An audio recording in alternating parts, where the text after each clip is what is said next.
Treatment ವಿಚಾರಕ್ಕೆ ಬಂದರೆ ಇದರಲ್ಲಿ ಯಾವ ಸಮಸ್ಯೆಗೆ ಯಾವ ಥರದ ಟ್ರೀಟ್ಮೆಂಟ್ ಇದೆ? ಇದು ವೆರಿಕೋಸ್ ವೈನ್ಸ್ ಬಂದರೆ ಬಹಳ ಮುಖ್ಯವಂತ ಇದಂದರೆ ಅದು ಫಸ್ಟು ಯಾವ ಸ್ಟೇಜಲ್ಲಿ ಇದೆ ಎಂದು ಕಂಡುಹಿಡಿಬೇಕು. ಕಂಡುಹಿಡಿಯೋದು ಸ್ಕ್ಯಾನಿಂಗ್ ಮಾಡಬೇಕು. ಆ ಸ್ಕ್ಯಾನ್ ಬಂದು ಸಾಮಾನ್ಯವಾಗಿ ಪೇಷಂಟ್ ಅನ್ನು ಯಾರು ನೋಡ್ತಾರೋ ಡಾಕ್ಟರ್ ಅವರೇ ಬಂದು ಮಾಡಿದ್ರೆ ಅವರಿಗೆ ಬಂದು ಐಡಿಯಾ ಸಿಗುತ್ತದೆ ಇದು ಯಾವ ಕಾರಣದಿಂದ ಬರ್ತಾ ಇದೆ. ಇದು ಪ್ರೈಮರಿ ವೈನ್ಸ್, ವ್ಯಾಲ್ವ್ ಕೆಲಸ ಮಾಡದೆ ಇದು ವೆರಿಕೋಸ್ ವೈನ್ಸ್ ಬರ್ತಾ ಇದೆಯಾ, ಅದೇ ಡೀಪ್ ವೈನ್ ಥ್ರಾಂಬೋಸಿಸ್ ಆಗಿ ಆ ತರ ಆಗಿ ಈ ತರ ವೆರಿಕೋಸ್ ವೈನ್ಸ್ ಬರ್ತಾ ಇದೆಯಾ, ವೀನಸ್ ಮಾಲ್ ಫಾರ್ಮೇಶನ್ ಇಂದ ಬರ್ತಾ ಇದೆಯಾ ಅಂತ ಗೊತ್ತಾಗುತ್ತೆ. ಅದು ಟ್ರೀಟ್ಮೆಂಟ್ ಬಂದು ಸುಲಭ.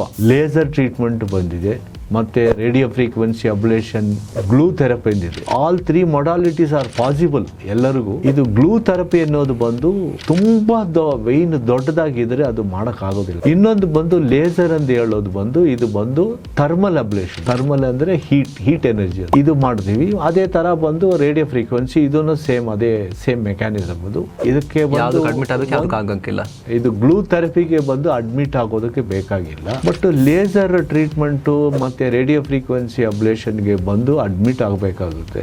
ಇದು ಟ್ರೀಟ್ಮೆಂಟ್ ಏನಂದ್ರೆ ಇದು ಬಹಳ ಸುಲಭ. ಇದು ಗಾಯಗಳು ಏನಿರೋದಿಲ್ಲ.